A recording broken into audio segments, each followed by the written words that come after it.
I don't know how it started, I don't know what you did. Now I'm the gal that's chasing you up, flip my lid. Come here, eager beaver, baby.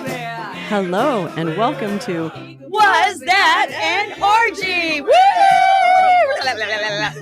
starring Charlene and Teresa Bawd, two sisters that explore the topics of sex, sexuality, gender, and sex positivity. We will also try to answer the question, was that an orgy? We're drooling on our tits today. It's the post-COVID. I just literally drooled. Yeah, good. Nice. That's a good look for you. I'm sure that happens often, actually. Drool. What's dripping off your chin? Oh, not again. No. Oh. Well, it could be that or the other stuff. I Yeah. don't know. Yeah, we'll see how today goes because, we both have post-COVID brain dead drooling. Yeah. Dude. Major brain fog. Yeah, we were I'm just foggy. commiserating with our producer who also had COVID, and I guess the brain deadness lasts for a while. Digestive issues, yes. Yeah. Farting. Explosive diarrhea, either one of you? Oh, today. Yes, as a matter of It's fact. good. I was yesterday. Oh. Stomach aches. I was so excited yesterday to finally feel well enough to go out and play Frisbee. Mm-hmm. And, I'm officially COVID negative on the test. Who knows if Yay. that's accurate? Yeah. As I cough all over you guys. Yeah, but yesterday, went out and played Frisbee and was just so like, oh my God, I used to be good at this. Yeah. Just stumbling over my own feet. Yeah. And then I got nauseous playing Frisbee. Mm. So that's another thing. Do you guys have exercise-induced nausea? Yeah. Yeah. I have lots of things induce nausea. All sorts of things make me feel sick to my stomach. I lifted Terrible. weights yesterday. Mhm. So weak. So weak. Yeah. I went up my stairs just today. I played Frisbee again and just had to bend forward for something, and standing up, I went, oh. You made little old lady sound? Yeah. Yeah, it's almost little old man balls sounds. Little old man nutting in his pants. Exactly. It's like Grandpa Simpson. Yeah, where's the turtles coming sound? There you go. Same sound. Different wrinkly animals, same sound. God. So, we should do a quick announcement before we get into our shit show. Yes. Welcome to the shit We show. are going to take July off. Oh, we are. It's official. Yeah. Okay. Yeah. Okay. I think I have to. Okay. Just because of everything that's going on. Yeah. All that's the so things. sad. I know. What am I gonna do? We'll see. We might be able to bring one back mid-July. Yeah, possibly. I could But even we'll try to do it without you. Just have guests the whole time. Because I don't know. I'm half the crazy people are tuning in for. I hope you are. You're definitely at least half the crazy. Yeah, I might be more of the crazy, less the intelligence, but less informative. You've got a really smart crazy. You know what? We could do You're like we did crazy with the GIMP, where we have just I'll have a guest in my bed. That would be nice for me. It doesn't happen. We could just we could do the whole show from our beds. Yeah, my new Murphy maybe bed. that would That's coming. No pun intended.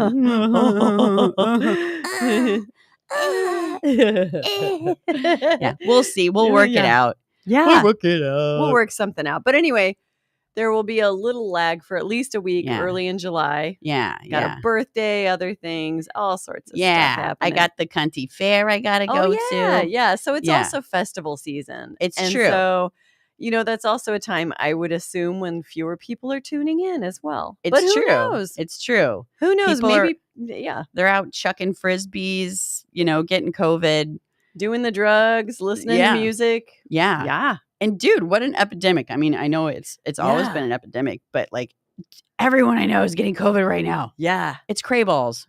It is. Yeah. Yeah. Yeah. I sure did. I got it. I don't even think Let's I said talk about how you got it. I got it at a BDSM event. See, I knew it. Your story is so much better than mine. My housemate had it. I did go to a super spreader party, but I was probably the super spreader at that point. You probably were, yeah. Let's just be honest. Well, you are a social butterfly. You're a super spreader in another way. I got spread all right. Yeah. Oh my God. So anything anything fun this week or last weekend? Let's see. Well, I had a show and Ooh. we all dressed in rainbow corsets, all rainbows. I Yay. did rainbow eye makeup because I honar diversity. You And do yes, honar it. Yeah, honar it. You have a boner for the honoring. I do. But yeah, I missed the gay pride parade. It stopped me in traffic on the way to brunch this last weekend. Did you yell at people? I 'Cause did. You're like, you're between me and my brunch. Yeah. I want to speak to the manager. Can you guys celebrate your rights and diversity another day? I'm hungry. I'm getting low blood sugar. And then I ate my eggs Benedict Arnold, So I betrayed everyone. Betrayed my people. Arnold. Benedict Arnold. How do eggs Benedict turn into eggs Benedict Arnold? I don't know, just like eating with a lot of like spite. And disregard for, for the people I love, all the people out there fighting the good fight. General Turncoat, you sold out. I sold out. That was what Benedict Arnold did. I support all your rights unless you're between me and my brunch. Give me my eggs, bitches. Oh my God. The egg lady from the Divine movies. Yes. Eggs. Where's my eggs? Ooh. Yeah, well, I watched a documentary about her. I can't remember her name right now. Fascinating. Yeah, I kind of want to Google the egg lady. Yeah, it was Google her. Fascinating. I just remember, what was it? Pink Flamingos? Was that the one where she was in the baby? I wonder if it was a large, oversized adult baby playpen. It was like a playpen, yeah. A playpen. Yeah. And she was sitting in there, I think wearing a diaper, and she got super excited about the Eggman coming. Oh, and she had an affair with the Eggman, I think. Oh, yes. She was so into his eggs. I want eggs. I want eggs. And he was into her eggs, too. Yeah. Okay. Edith Massey is her name. So I highly recommend, if anyone out there is familiar with John Waters, to check out the Edith Massey documentary. So, God, I wish I could just show this picture. Maybe I can send it to Mike. She was such an exquisite beast of a woman. So it turns out, too, I guess she ran a thrift store in Baltimore. Oh. And that's how they discovered her. And, she naturally has that voice, kind of like, God, such an amazing voice. Yeah, like Carol Channing, meets Mrs. Chokes on Dick or something like that. Fabulous. It was from Pink Flamingos. I just had to check myself because, I haven't watched that movie in a long time. Yeah, I haven't watched it in a long time either. In fact, I was talking with a friend the other day. We wanted to see some movies together. Mm-hmm. And, I was talking about movies that I would see again that he hasn't seen. And I was just like, have you seen any John Waters movies? Yeah. So he was saying, pick your favorite and I'll watch it with you. And I was like, okay. Oh, that's hard. Yeah, it's really hard. Oh. Because there's so many good ones. And then, of course, there's the ones like Hairspray and Pecker that, those are just sort of easy watching as far as John Waters. Mainstream for John Waters. Yeah, but should I show him, Female Troubles where he eats the dog shit right out of the dog's asshole? Yeah. That is iconic, epic, and Pink iconic. Flamingos with the butthole, ba ba ba uma mau mau, ba ba uma mau mau. Yeah. But I wonder if Mom's listening because I love remembering how when we used to tape VCR, to VCR. Yeah, we would. Yeah, and so we would hang out at our friend Brent's house when his parents were out of town. What idiots leaving a bunch of teenagers. I know. Well, they left their oops baby at home. Yeah. Oops, they did it again. They had another baby and they would just go out of town. I think they were just tired. They were in their fucking 70s and had a teenager. They trusted him. Oh my God. And then we would go over and ransack the house and watch John Waters movies and pornography, and order, wine coolers from a taxi. You could do that in the 80s. Yeah. The 80s were like the Wild West. They were and I remember you guys getting their, what was it, fish oil or krill oil and squirting them all over each other too. So y'all smelled like fish sometimes when I come over. The story you're remembering is that basically this chick, I won't say her name, she said that she was, couldn't go to prom because her parents wouldn't let her go to prom. Oh, And then she ended up showing up at prom And everyone was so mad. And it was one of those like, I remember who that was. yeah, we won't say the name. No, of course I not. hope she's not listening, because then she's going to find out I'm the one that did it. But anyway, back in the day, remember what we used to do when we were really, really mad at someone. And again, keep in mind, we were teenagers in Beaverton. This is before the interwebs and everything. We were bored. We were moneyless. And so when someone betrayed one of our friends, we would drive around like the back roads in Beaverton, Rock Creek, and look for a roadkill. And then we would take the roadkill into like, the car, the trunk. Yeah. And then go and sling it on someone's doorstep. Yeah. Our brains were not formed yet. We would not do this now. We know how to handle conflict and our feelings, but that's what we did. Yeah. That was our big fuck you. And so what we did was when, our friend got betrayed, when we had just been making just like a shit pile, like pig pen out of Brent's parents' house. And so what we did was we were like, we're going to get her. Let's roadkill her doorstep. And so we went and like, got me and Ricky, we went out on the back roads and we were going forever driving. I was in Mom's car. Sorry, Mom. And sorry about the smell in your know. trunk. Well, that time we put a roadkill in one of the Celica trunks and the smell was there for like 6 months. It was awful. No. So this time we took a bucket. And so we went out and like drove all over the back roads and we saw this huge bloated possum. Oh, and God. When me and Ricky rolled up on it, he was like, "It's perfect." Remember, he was like the ringleader, right? Oh, yeah, and also the like the cheerleader. Yeah, yeah, the cheerleader of everything that was naughty. Demonic. Yes, and so then he grabs an empty bag of paper. Not paper, potato chips, and goes up to the roadkill and grabs it by its tail. And he just picks it up. It was epically huge. And he puts it in the bucket and immediately starts dry heaving. And then he pulls it into the car and I was like, no, hold it out the window. Don't pull that in my mom's car. Yeah. So then we go back to Prince's house and then, everyone's like, oh my God. It was king shit of Roadkill Mountain. Yeah, no kidding. So then they were like, Ricky was like, I don't know. I don't think it's gross enough. He whips out his dick, pisses in the bucket. No. Yes. On the carcass. Oh my gosh. He is so naughty. So naughty. And then everyone's like, it inspired everybody. So everyone was like, all right, let's find everything gross in the house. Teenagers partying for a week. There was like rotten chicken in the fridge. Oh, there was, there was dude. All the old wine coolers that were rotting everywhere. Cigarette ashtrays dumped in it. And then his dad was like a cardiologist, and he had these marine sea limpids. That was it. Yeah, marine sea limpids, those gelatinous pills. And so they stunk so bad. They did. They smelled horrible. Yeah, they were obviously rancid. And so then, we were all popping them in this like horrible, like fetid carcass goulash. And then, someone grabbed a stick and started stirring it. And the smell hit us and we all went, oh my God.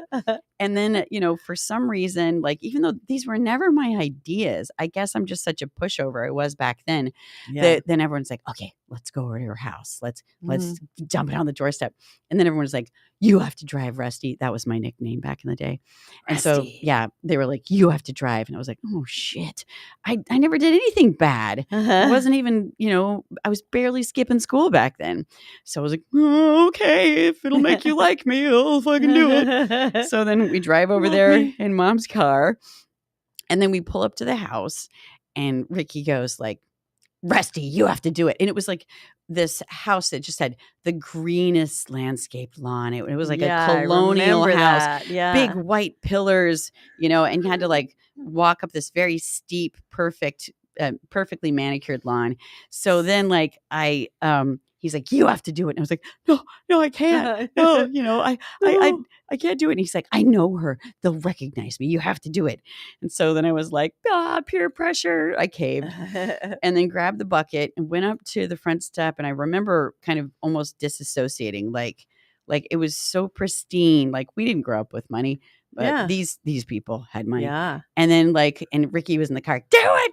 Come on. We gotta go. So I grabbed the bottom of the bucket and just surreally dumped this ungodly mass of vomitous hell and putridity all over this welcome mat. And just started shaking. I was like, who am I? Oh my God, moral dilemma. What'd I do? And then ran down the hill, and Ricky's in the car. Of course he was. Laughing, of course. And then he grabs the bucket outside the window, and I get in the car, and he's like, go. So we drive home. We tell everybody about it. This is before iPhones. We would have video if it were for that. Oh my God, yeah. Yeah. And I could be in jail. But then we go back home and everyone's like, yeah, screw that. You know what?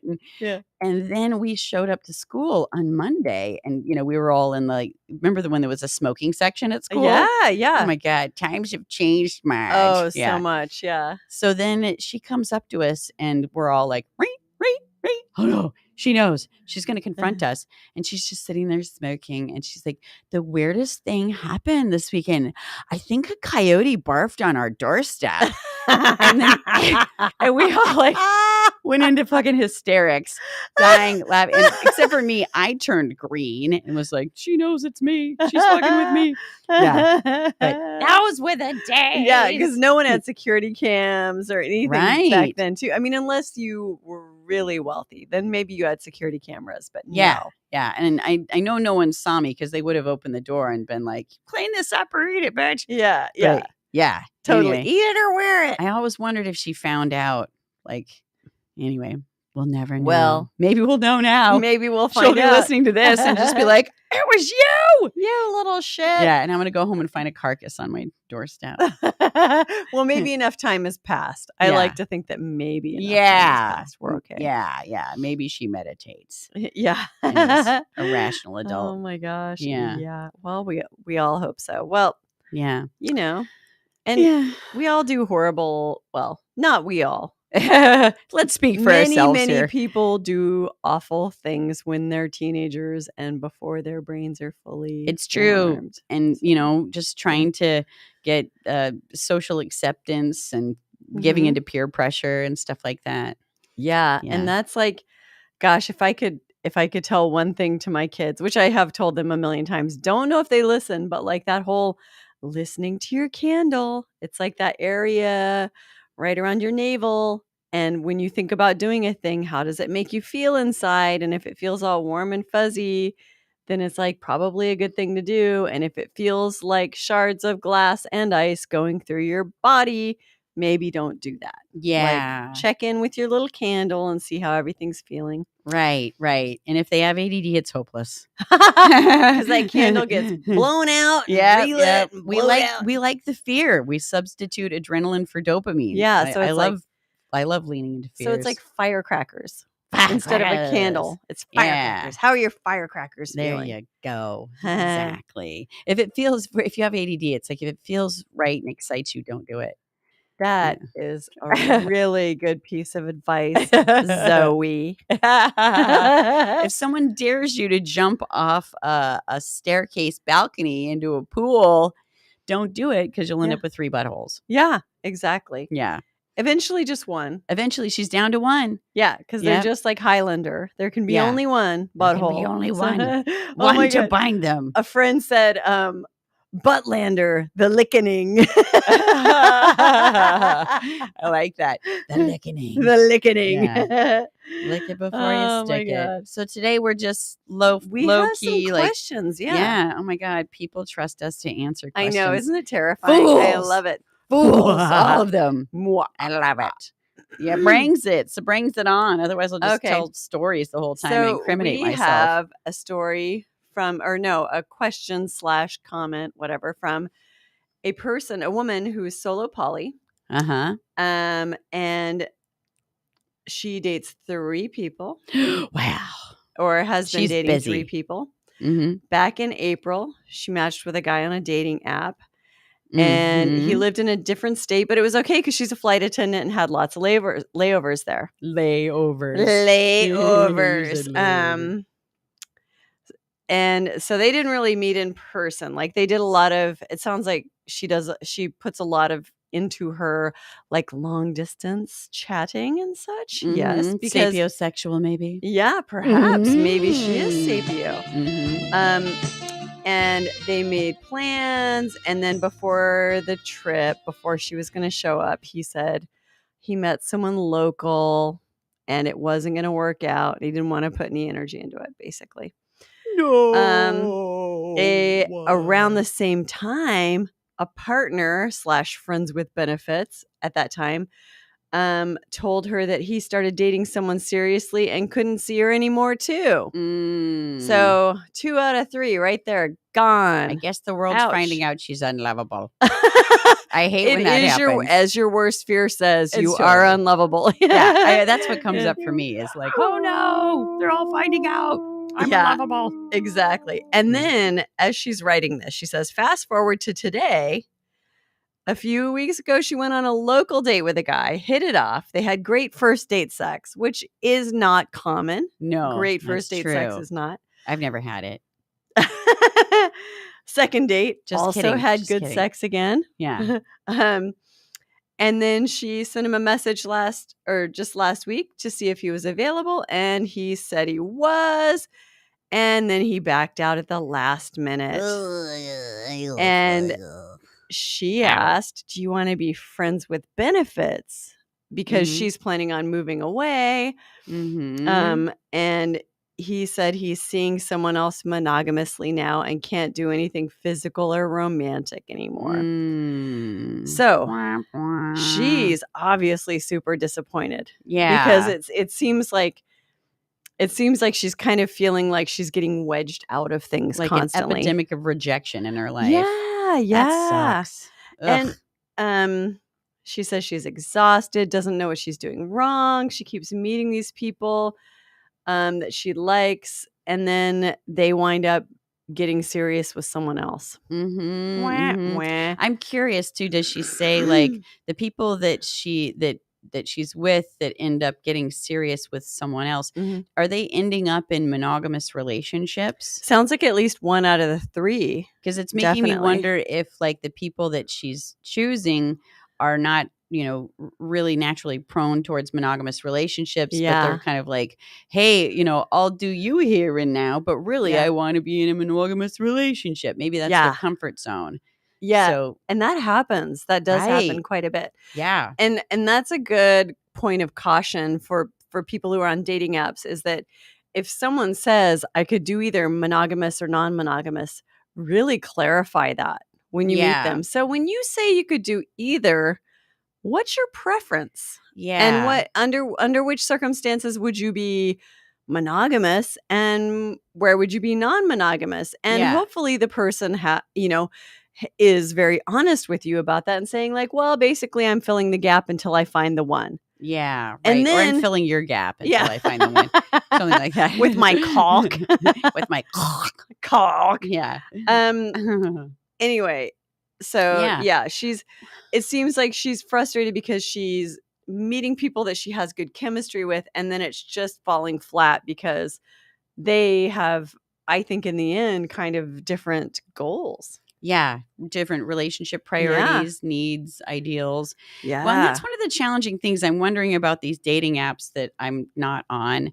And, is it a click of a button as to how you identify what your relationship, needs are? Because for the most part, being a person who like, I don't like labels. I don't want my box put in a box.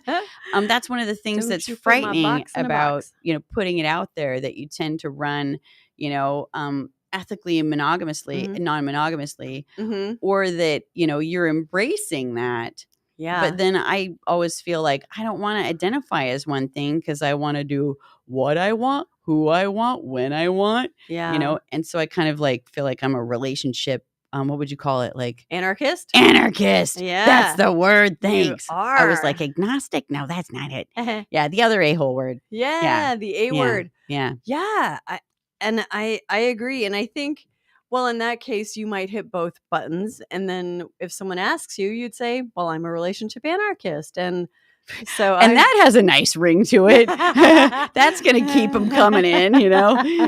I don't think that would scare off too many people, honestly. Like, I think that by and large, though, the majority of society has a negative association to anarchists. yeah, They don't really know what it means. Right. You think of like punk rock people that just like want to, piss on the, all you can eat buffet and smash windows and destroy shit. Yeah, basically. Yeah. So I come in and destroy relationships. Yay!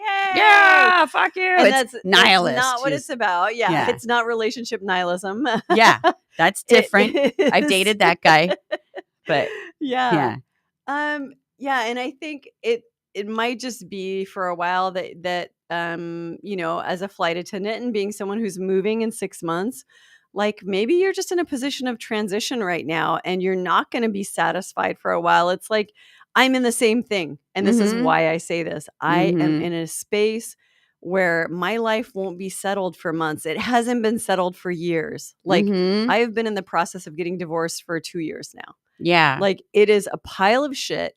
I feel like a baby with a dirty diaper constantly. Nothing feels good. I never feel satisfied. I'm never completely happy.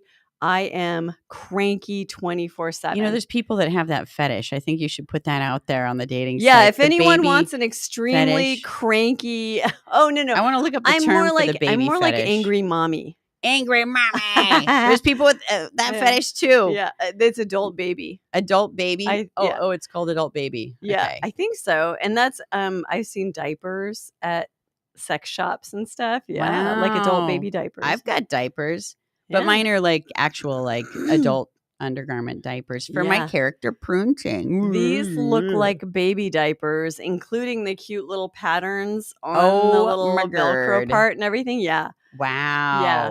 That's awesome. So I would say in some ways, this is what I'm telling myself all the time is to release yourself to the idea of moving forward at this particular point. You can't, you're not going to, you're really not ready. When 6 months from now, when you move, maybe you'll be ready. Maybe your circumstances will be better and you can say, I'm in my place. And now I can start a relationship because it sounds, obviously she's moving far away. I guess so. Yeah. Okay. Obviously you're lovable and hot and wonderful. You're getting lots of dates. That's all awesome. Like that part's working for you. I think it's like, for me, if someone lives out of town and even if they say, I'm a flight attendant and they want to start a relationship with me, I'm immediately like, nope. Yeah. Because I don't want to be someone's booty when they come into town. Like that's just not, that doesn't build intimacy. That show, and I'm so not interested in doing like the long distance, like writing messages and video chatting and stuff like. There are perfectly amazing human beings right here in Portland, that I could be having dinner with. You know what she needs to do? She needs to find the sapiosexual with the avoidant attachment style.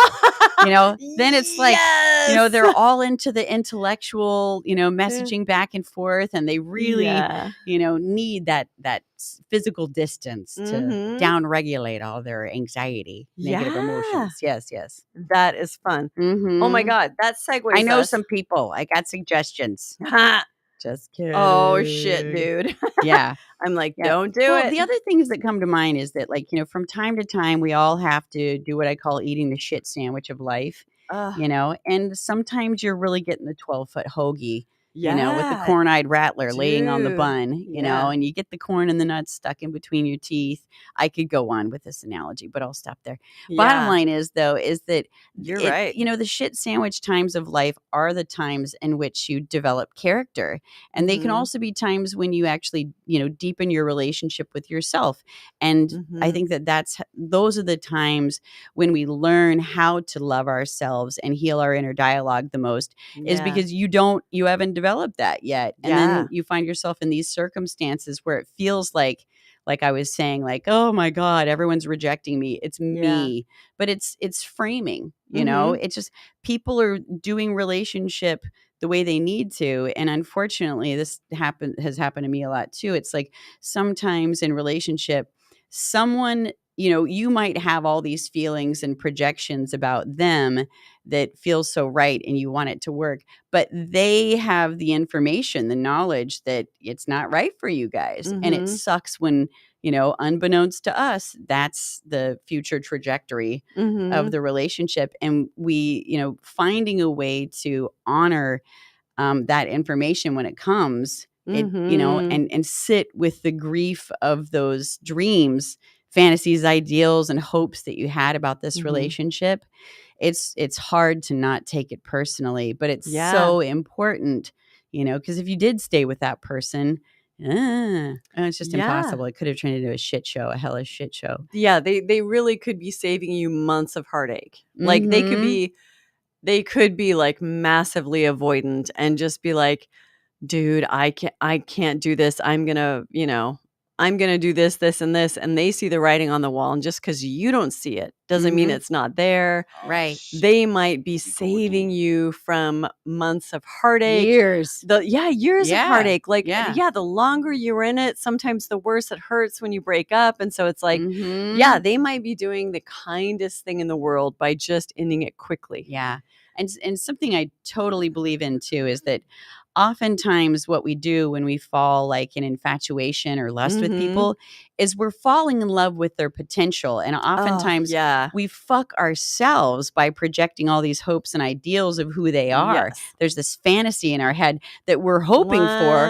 100%. Yeah, we're looking for that person. And despite how ethically non-monogamous someone may or may not be, we were all raised with goddamn Disney and those fucking find your soulmate romantic fairy tales. And so, someday my prince will come.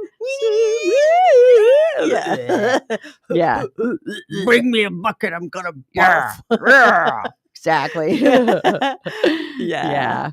No, that's a great point. Is that especially early on in a relationship, you don't really know someone. And so you are living with, or you're spending time with someone who is mostly a fantasy or an idealization of someone. Like you might be reading who you think they are off of the evidence you're given, but there's a good chance that you're painting a fairly rosy picture. Yes. And you might be ignoring some red flags because we all do that. Yeah, I have another theory that I came up with. Come to us with your theory. Yes, okay. Bawd. Come at us. Come at you. I'm going to come on you with my theories. Weird, you're my sister. But so roll with it. In relationship, there's you, me, and we. And the we is this magical little like psychic bubble that happens only between you two people. Everyone brings out a different side in us. And, sometimes you really like that we. And, what people don't realize sometimes is that we that you fall in love with, it's not just how they make you feel, but it's how you're making them feel. You're bringing out a side in them that they bring to that relationship that in some ways is a reflection of you. Is that too abstract? No, that totally makes sense. Yeah. It's the energy that the two of you create together. And that is something that neither of you can create entirely on your own. Yeah. And so some of what you're falling in love with or in infatuation with, again, it's how they're making you feel, but it's also what they're bringing to the table in your reflection. It's almost like your own energy reflected back at you. You're falling in love with them and your own reflection to a lesser extent. Yeah. Deep shit. I know. Boom shaka. Drop the mic. As deep as woke a ass shit. 10-inch cock. Yeah. Thought you were going to say a petri dish. Thanks for that. No, you're welcome. Oh, God. Me have deep thoughts. Deep thoughts. Yeah. Did we answer that question? I think we did. I think we got it. Maybe a little too much. Yeah. She's probably like, oh, God. Well, the other thing, too, that I would say is, so this is an opportunity to be very explore what could be underneath those fears, like what feels like rejection. It really might not be rejection of her character or her worth or her beauty, desirability, but it's just, again, people just feeling out really what works for them Yeah. what they need, from a relationship. Right. And that's the time to bolster up, that inner dialogue, reassuring yourself, Yeah. yeah. And don't give someone something you can't afford to give, like just to make it work. And that's kind of what I would be afraid of in this, circumstances, that you go like, well, I'm feeling lonely, so maybe I could, commit to this, and this. And it's like, no, if you're not in a position to do a thing, don't commit to doing it, and do the hard thing and be alone for a while. And it sucks and it's shitty. Or don't be alone, but just be honest about why you're somewhere, why you're with someone. Yeah, exactly. And it's good that the no's are removing themselves from your life so that the yeses can come in and have that gap to fill, quote unquote. Because if your gap is filled by other that's right, fill in the blanks, then so there you go. And there is something about the unattainable. So maybe these guys were just kind of unattainable from the start, and maybe that's part of what made them so delicious. It's true. Like, it's true that we want what we can't have. I recommend to everybody who finds themselves constantly in relationships with people retreating to look up, now I'm going to forget what it's called. Oh, I remembered. Intermittent reinforcement. Intermittent reinforcement is what a lot of people with avoidant attachment styles use. It's like, first they love bomb you, and then they, once they sort of make you fall in love or help you fall in love with your own reflection in this dream and this ideal, then they, kind of like pull back in the relationship and then start to breadcrumb you. They'll give you just enough to keep you like hanging on. And it's the recipe for addiction in humanity itself. When we have an anticipation for something, we get so excited. We release all this dopamine. And then when we finally get that reward, get that thing, it's so much better than if we would have naturally gotten it without all that anticipation. Right. It's crack at that point. Right. Yeah. The crack they give you is crack. It's crazy because, like, as someone who can be admittedly avoidant at times. Hello. Sure. Hi. My name is Charlene, and I'm sometimes avoidant. And that's why we love each other's attachment. I know. I love avoidant men. You love anxious ADD men. I do. I do. I love anxious ADD people. We should just be in a relationship together. Oh my God, that's so creepy. But I think we talked about this when we were like 7 and 9. Yeah. Or we're 7 a little and inbred 5. anyway. Let's just take it there. Let's just Oh my God. But from the avoidant perspective, what that looks like is I'm feeling like I'm drowning, and there's too much attention, and it's like there's things all over me, and it's like it's like when you have a comforter and it's pulled over your head. It's like you're suffocating. You're like, fuck, I gotta pull this thing off, and you're like, too much responsibility. Yeah, and then you're like, oh shit, I just pushed them away pretty majorly. I better like go back in. And so that's what the breadcrumbs are from, is like, you realize you just pushed someone away and you're like, oh, this is going to be a problem. I better get back in there and like give them some love, but I'm not like ready to go all the way under the comforter again. I need to keep my head out of the comforter for a while. Yeah. So it's like, it's funny because it like feels very different from both sides. It's like this really... That's good insight. I appreciate that. Oh, good. Yeah. Yay. It's like, so when you withdraw, they're feeling abandoned, and then they start to go crazy, have their protest pleas. Right. That overwhelms you. You pull back more, but then you don't want to be abandoned. So you come back in and give just enough to be like, no, I don't really want to leave you, in the big way. So here's a little bit, but can you just like fucking calm down? Because like I couldn't breathe. Yeah, and I think there's also something in the avoidant attachment style that's about taking too much responsibility for the other person's well-being. Yeah. That's definitely a fear. Well, and you definitely in all your relationships. Take responsibility for your partner. God. You're the one that holds down the good job that leaves them like a really long leash, and you raise the kids almost on your own. You take so much responsibility for others. And so then when someone like, throws another like shit stack of responsibility for their well-being, you're like, I can't do one more thing. Yeah. That's really the reaction is like, I can't take one more thing. Yeah. And yet that's your comfort zone, like that you were raised with. So it's like, Yeah, the moth to the flame. Yeah, I know, Mhm. exactly. Well, we figured you out. I'm so exposed. Yeah, right. We could talk about this shit show, but I think I have enough. We all know who I am. Okay, so this one's really interesting because this one does get into more avoidant and anxious interplay, which I think is really fabulous. fun. I'm going to pro. have Bring to it. do some paraphrasing, but Okay. basically, it's another woman writing to us. Thank Mhm. you, Thanks, girl. ladies, Yes, for listening, queen. and to our germs. Thank you very Woo. much for listening. But basically, so she's saying that she has a very casual way of communicating with her partners. Mhm. And this is another person who is like solo poly, and she has a couple partners. Yeah. And so what she's saying is that like with one partner, it's really easy and she's just texting back and forth and da da da da, and it's very simple and free flowing. Mhm. And then with her lover, she's struggling. Wait, the other one's not the lover? Well, yeah, they're Okay. both lovers, but I guess one is like more someone that Primary? she's been more primary. More primary. Where she's all right. like, has this free flow back and forth. It's more like fun and like a tennis ball. You just smack it back and forth. Right. Just like a ball sack. You smack it back and forth. Right. But then she's saying with her lover, she's struggling because when they're together and they connect, it's really great. And they have these awesome connections, like emotionally, Oh. intellectually, physically, all that stuff. Mhm. But then between their connections, which he's a parent of small children, he goes silent basically, and this silence is really hard for her to manage. Oh, girl, I got advice. And okay. it's bringing out her anxious side. Yeah.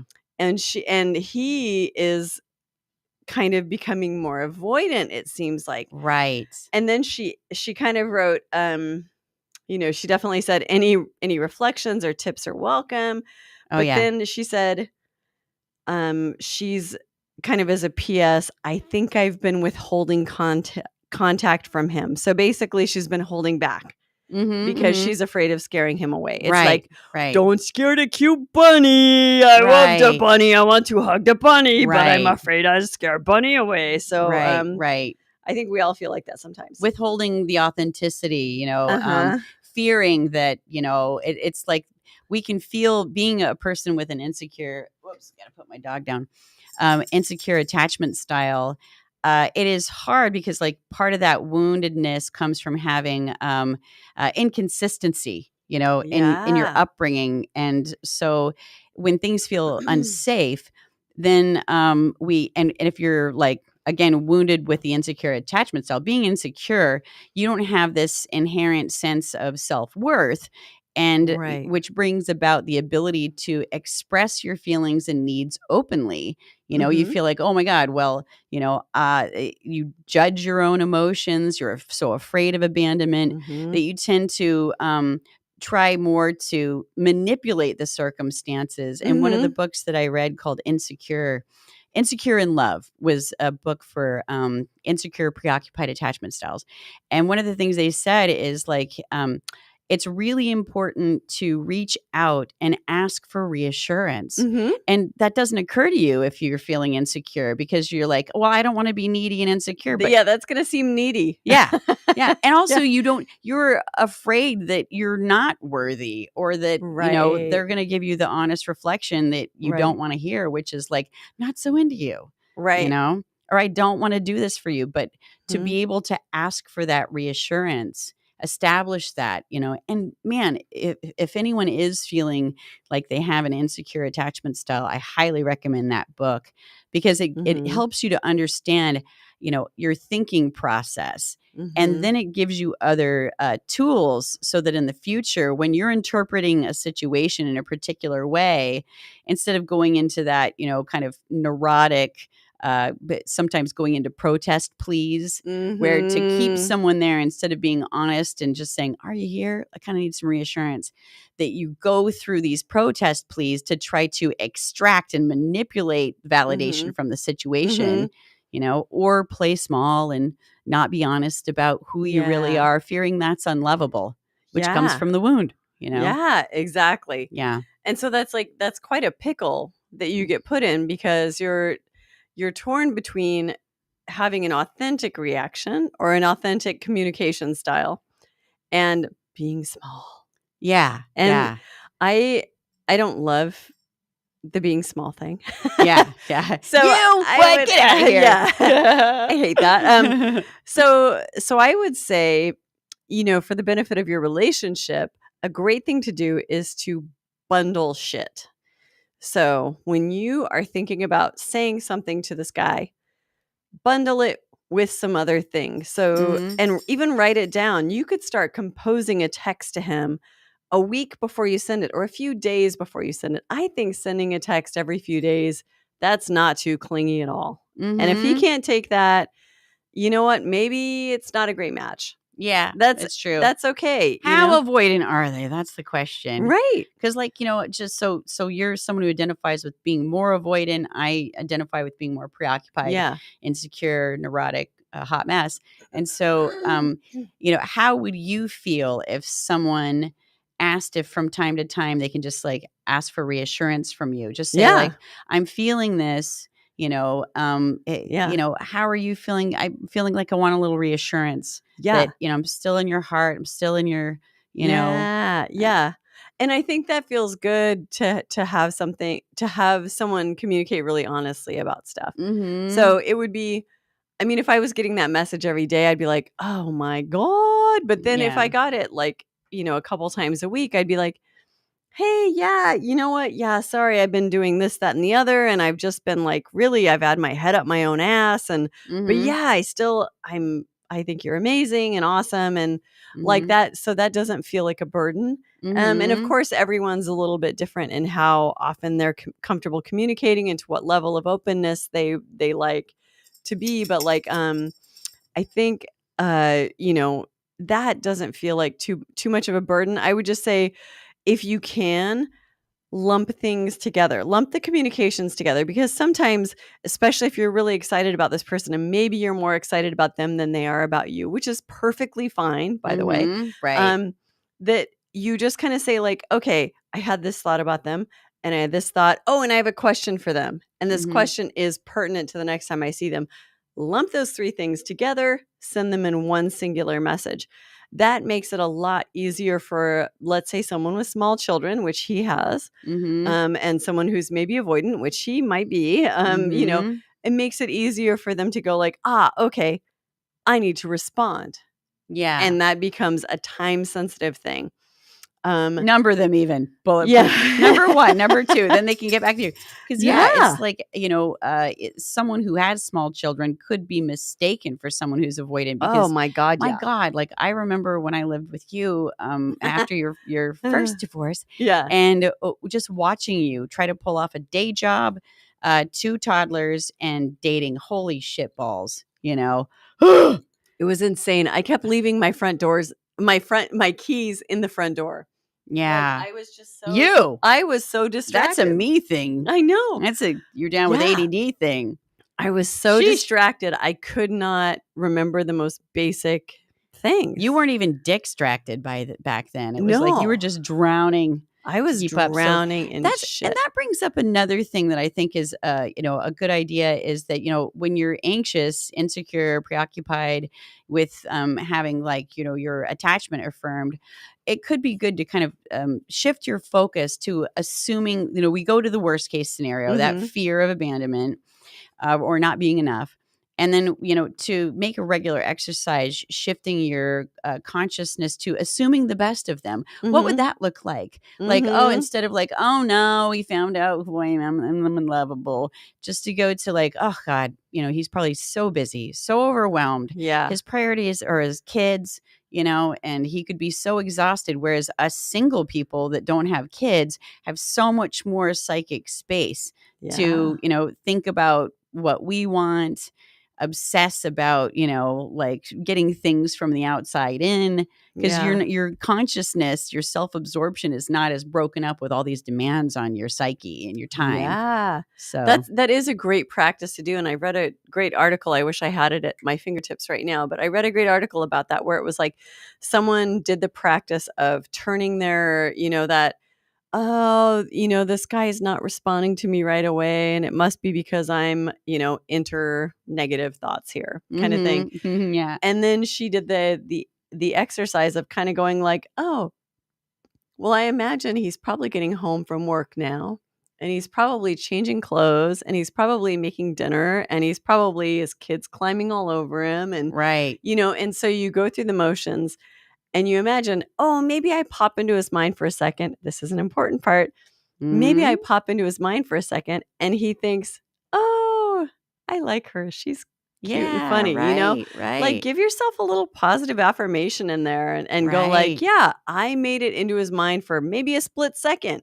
Right. But it was a positive split second. Right. And that's a good thing. Right. And check reality too. Like, I think a lot of us, again, the more anxious you are and the more you have a fear of abandonment, we tend to try to mind read, predict the future, and it usually has a negative slant. Like in your mind, it's been too long since they last contacted you. And then, again, your brain is off and running in that handbasket of hell, like with all these shitty scenarios instead of doing what you're doing, which is, and the amazing thing is at the end of your life, you could be running negative scenarios your whole life, worrying about stuff that hasn't happened, and be on your deathbed and be like, God, I wasted so much of my life just like, projecting these negative scenarios that either never happened or you dealt with fine, when really you could be running positive scenarios the whole time. And if the positive scenarios didn't happen or did, but let's imagine they didn't, you're still spending your time creating these positive scenarios and enjoying your life more rather than torturing yourself with fears. So be a positively affirming fucking hippie.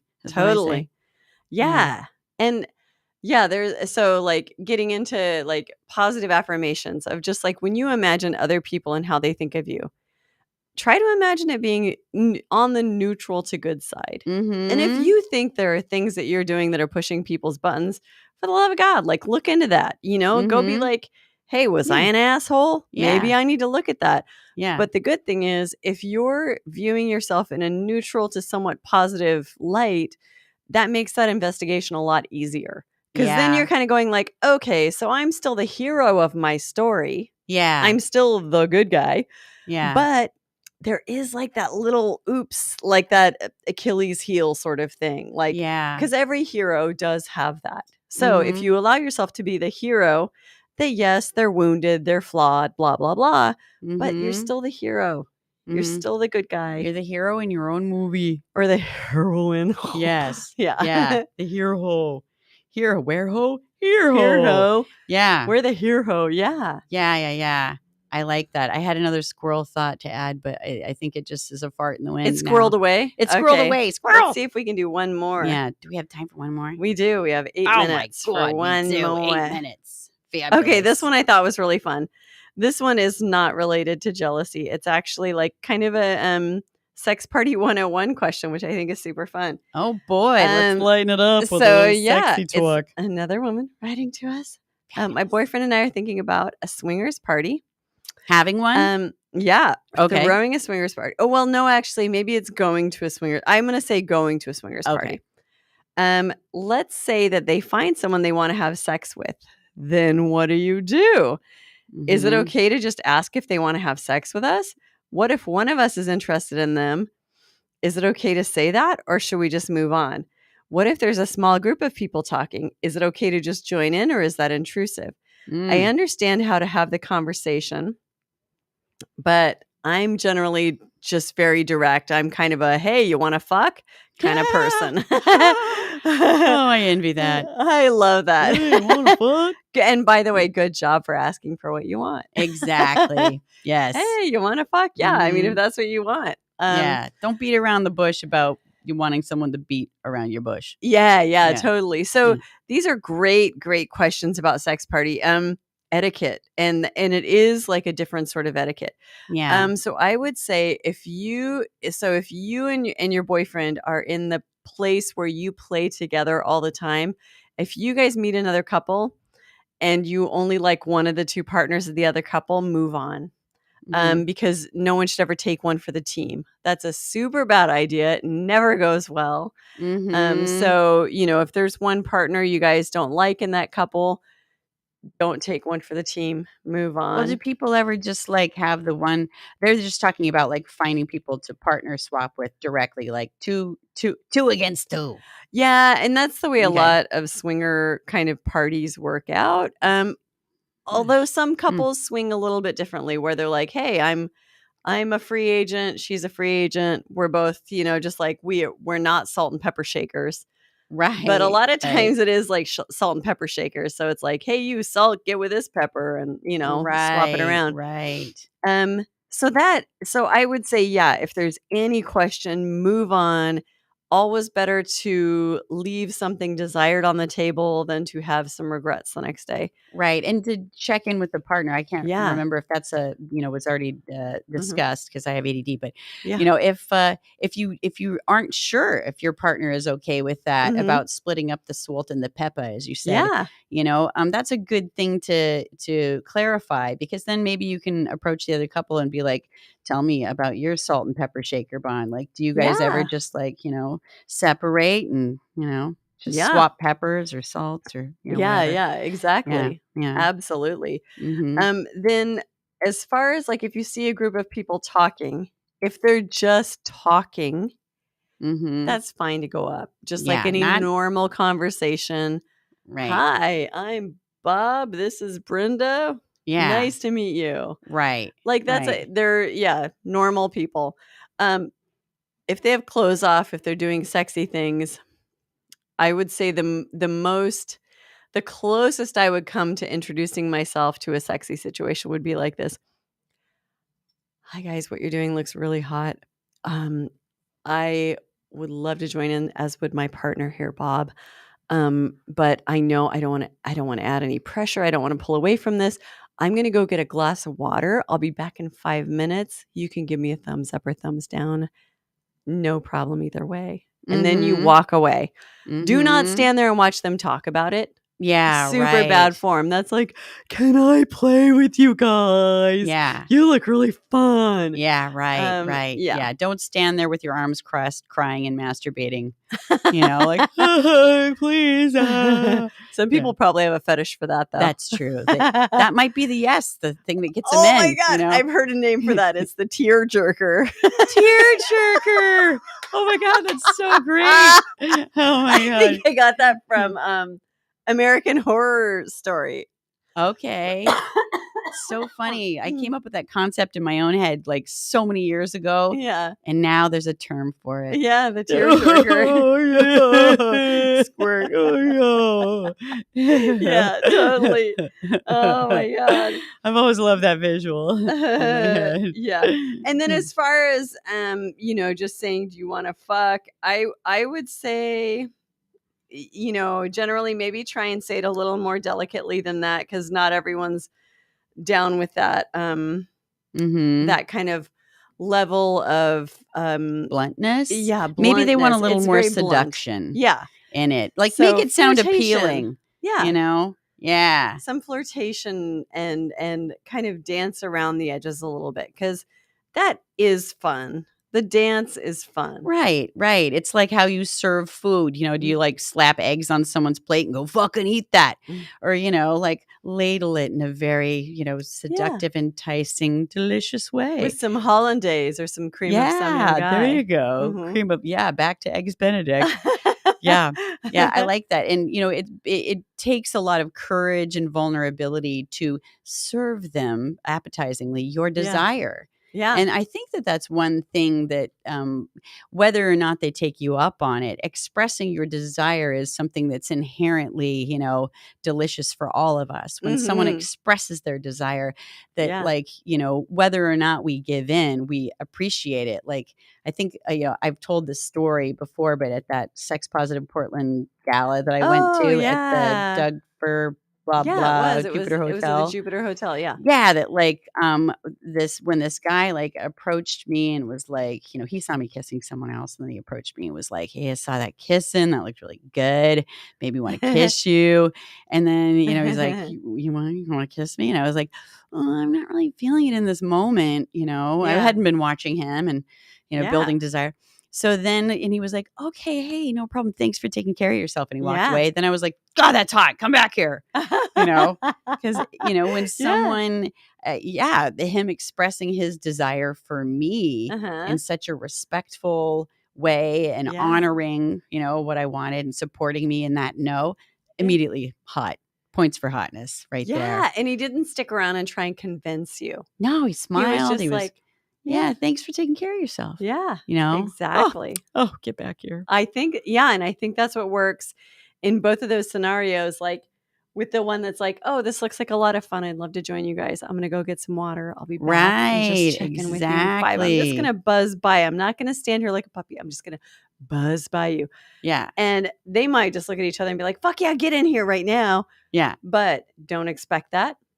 Expect to go get water and expect to be rejected and expect to be okay with being rejected. Because you have to, like, I think the people who are most successful at doing kind of the poly thing they live in a mindset of abundance, love abundance. It is like, and it's not like, "Hey, I get dick thrown at me all the time." It's like an abundance of love. They just feel like they have a pact with Aphrodite and they are doing well. And they're just like, yeah. And those are the people who really do so well in those situations, because it's like they just come across as like, we're good. Yeah. No matter what your answer is, we're good. Yeah. And it goes back to assuming the best. Like I even thought just then, like, how could we reframe it in our minds from being rejection even? It's like if you come up to someone with a bunch of ice cream and they're eating cake and you go like, "Hey, do you want like, the scoop of ice cream?" You might be like, "No, I'm just so into this cake." You might love ice cream another time. Yeah. So reframing, taking taking it personally out of it. Right. Take the rejection out of it. Yeah. And one way to do that is, I know some people who, if there are more than 4 people in a situation, they can't do it. Like, they're not gonna be able to focus. They can't handle it. So it's like, for some people, it's just a matter of how many people are in the room or the bed or whatever. And so it really may not be about you most of the time. They might be lactose intolerant. That's right. Anything. Yeah. They might be like, "Get your ice cream away from me." Yeah. I'm highly allergic. I'll have the runs for days. Yeah. I'm going to start sneezing and kegel this guy's dick off. Get away from me. I got vagina dentata. Squirrel. Yeah, absolutely. Yeah. And I'm trying to think. Oh, yeah.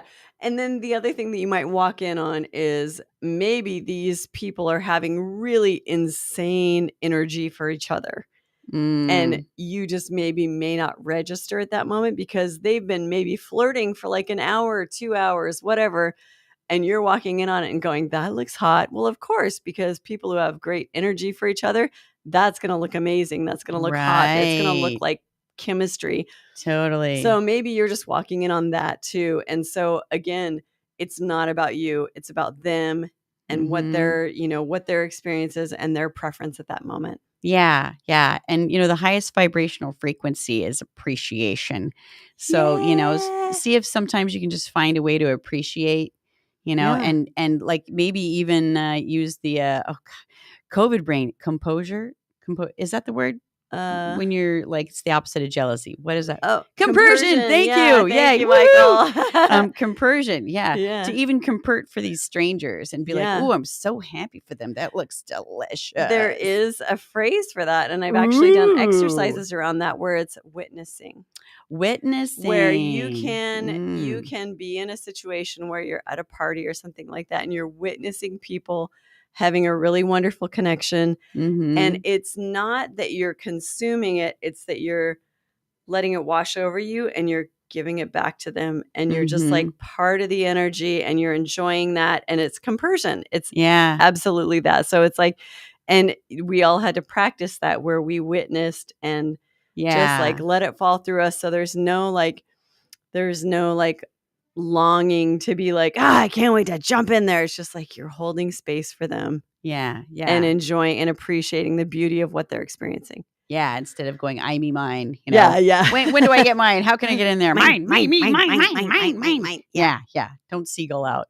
Yeah. Mine. So, We did oh it. my gosh, we went over. Oh, we did. We went over. Sorry, Michael. Sorry. I don't know how it started. I don't know what we did. Oh my God. Okay, yeah. so we have a Venmo, we have Patreon. Yes. You can you can subscribe, do the things.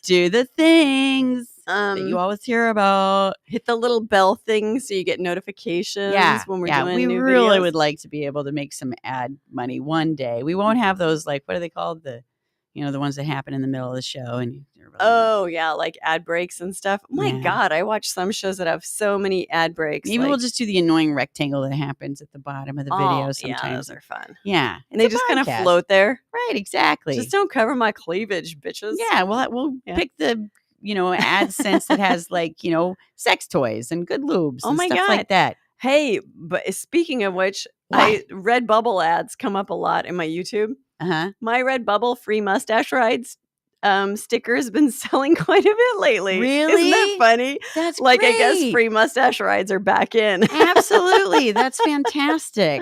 Yeah. Free mustache and it's rides. the what is it? The Body Bawd, I think is the name of the Redbubble account. I believe that. The Body Bawd. It has the butthole donut and the free mustache rides. God, we got to get on that stuff. So many ideas. Yeah. Well, yeah, and you can find the Was That an Orgy logo T-shirt and or sticker or water bottle or whatever the hell you want it to be on, socks, anything. Yeah. Also on the Body Bawd. I think it's all one word. Yeah. On Redbubble. Yeah. So I was talking to my GIMP, by the way. I think there's a new design. And I told him, I want you to have a T-shirt design that says, disclaimer, I'm an asshole. I thought that'd be a good one. Just, some people need a disclaimer when they go through the world. Anyway, but let's let Michael go. Yeah, speaking of being an asshole. Yeah, all right. Let's run overtime. Okay. Yeah. All right. Thank you. We love you. See you next Tuesday. See you next Tuesday. Who wrote that song? Butthole Surfers. Eagle Beaver, baby. Eagle Beaver, baby.